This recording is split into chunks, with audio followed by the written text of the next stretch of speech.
આમ આદમી પાર્ટીના ડેડિયાપાડાના ધારાસભ્ય ચૈતર વસાવા રાજપારડી અંકલેશ્વર પોલીસ સ્ટેશને હાજર થવા જઈ રહ્યા હતા। આ દરમિયાન ધારાસભ્ય ચૈતર વસાવાની પોલીસે નવાગામથી અટકાયત કરી હતી। અગાઉ રાજપીપળા અને અંકલેશ્વર પોલીસ મથકે થયેલ એફઆઈઆરને લઈ ધારાસભ્ય ચૈતર વસાવા હાજર થવા જઈ રહ્યા હતા અને ત્યારે પોલીસ દ્વારા ચૈતર વસાવાને રસ્તામાં અટકાવવામાં આવ્યા હતા। આ દરમિયાન ધારાસભ્ય ચૈતર વસાવાએ મીડિયા સમક્ષ જણાવ્યું કે અમારો અવાજ દબાવવા અને અમને માથાભારે સાબિત કરવા ભાજપના નેતાઓના ઇશારે પોલીસ અધિકારીઓએ જાતે અરજદાર બની 2 એફઆઈઆર કરી છે। બ્લાસ્ટમાં મૃત્યુ પામેલ વ્યક્તિના પરિવારોને વળતર અપાવ્યું શું એ ગુનો કર્યો છે? અમે કોઈ ગુનો નથી કર્યો એટલે અમે પોલીસ સ્ટેશન હાજર થવા જઈએ છીએ। મારા ઘરે રાત્રેથી પોલીસ મૂકીનો ભયનો માહોલ ઊભો કરવામાં આવે છે।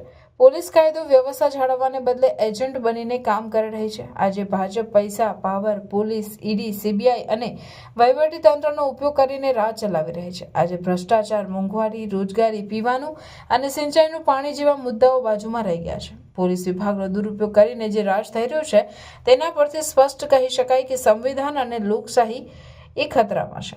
હવે લોકોએ જ લોકશાહી બચાવવા માટે ઘરથી બહાર નીકળવા પડશે અને ત્યારે જ સરકારને ભાન આવશે અને આ દેશ પર સાચા લોકોનું રાજ આવશે।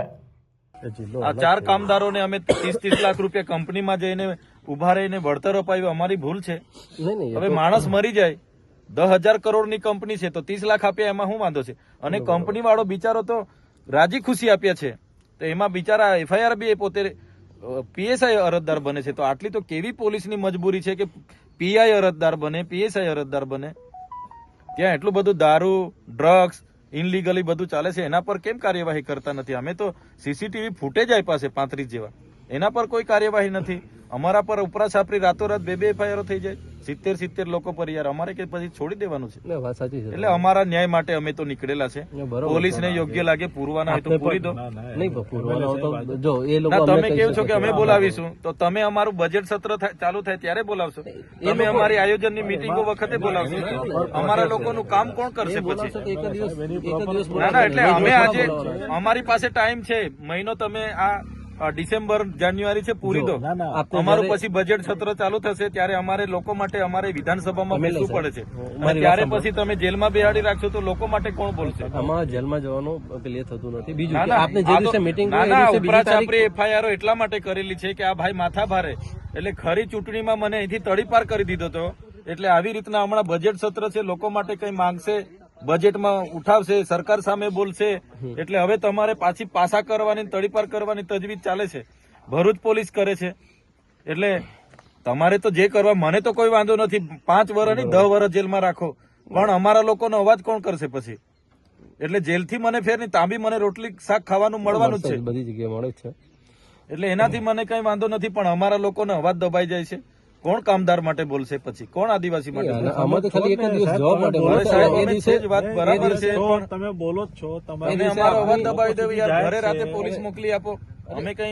અમે કઈ આ વિસ્તારમાં ધારાસભ્ય છે યાર, અમે કઈ માથાભારે અસામાજિક તત્વ છે કે રાતે પોલીસ પહેરોલ મૂકી દો? હવે આ નીકળ્યા તો ઘરમાંથી નીકળે ના તો તમે જોઈ લો કેટલી આ 20 ગાડીઓ નજીવા કેસમાં, કાલે ઉઠીને ગયા કેસમાં તમે આવ્યા હતા 50 ગાડીઓ લઈને, આખો માર્ચ કરીને, મોરચો લઈને, તો આ લોકો બી ભરૂચ વાળા આવશે, એના કરતા આજે જ અમને હાજર થઈ કરી દો। પણ આમાં તો જે દિવસે નોટિસ આપશે તમને એ દિવસે તમે હાજર રહી શકે કે મીટિંગ છે તો બીજી તારીખ કાલે ઉઠીને અમારા હમણાં આયોજનોના કામો ચાલુ થવાના, મીટિંગો ચાલુ થવાની, હમણાં બજેટ સત્ર અમારું ચાલે, એટલે પોલીસ કે છે કે ભાઈ અમારી ફુરસદે આવીને એટલે જેલમાં નાખી દો, એવું થોડું છે?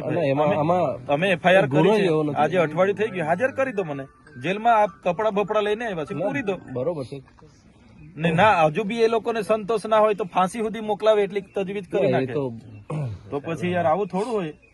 અમારા બી અધિકારો છે ને, અમે બી ભણેલા ગણેલા લોકો છે, આટલા બધા આંદોલનો કર્યા, કોઈ દિવસે અમે કાયદો વ્યવસ્થા હાથમાં નથી લીધો સાહેબ, નથી લીધો ક્યારેય નહીં। ને મારે તો 2 નંબરના ધંધા નથી કે કોઈ સાથે વ્યક્તિગત દુશ્મની બી નથી, પણ કેસો આટલા બધા આડેધડ કરી નાખીએ તો કઈ રીતનું ચાલશે? ગયા વર્ષે તમે જોયું બધું, ગયા વર્ષે 3 મહિના આખો પરિવાર, અમારા આખા કાર્યકરો જેલોમાં, ની જેવા કેસમાં, એક બાજુ ભાજપના કાર્યકરે ફાયરિંગ કર્યું, જાંગમાંથી ગોળી નીકળી ગઈ, 24 કલાકમાં છૂટી ગયો। આ તો કેવી વ્યવસ્થા? અમારા પર થાય એટલે અમારે પછી આ પોલીસ અમને હોતી વળે ચોરની જેમ, બીજા પર થાય એટલે રાતોરાત બધું સમાધાન થઈ જાય। અમે ક્યાં ગુનો કર્યો છે? બિચારા ગરીબ પરિવારોને પૈસા તો અપાવ્યા છે, એમાં થોડી આવી કંપની વાળો ફરિયાદ કરતો તો અમને થતું કે અમારી ભૂલ થઈ.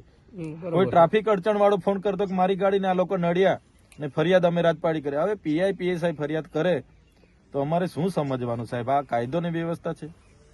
અને અમે તો પરવાનગી માંગી હતી સાહેબ, કોઈ જાહેરનામું નથી, કોઈ ચૂંટણી નથી, તો બી 30મી નવેમ્બરે પરવાનગી માંગી. 3જી ડિસેમ્બરે અમારી છેલ્લા દિવસે પદયાત્રાના હવારે કહી કે તમારી પરવાનગી નથી મળી, અભિપ્રાય પોલીસે નેગેટિવ આપ્યા છે. તો સાહેબ અમારો બી અધિકારો છે ને, અમે ચાલતા ગયા, પોલીસ અમારી સાથે હતી, તો બી એફઆઈઆર. એટલે માથા બારે સાબિત કરો, પાસા કરો, તડીપાર કરો, એટલે અમારે આખી જિંદગી જેલોમાં.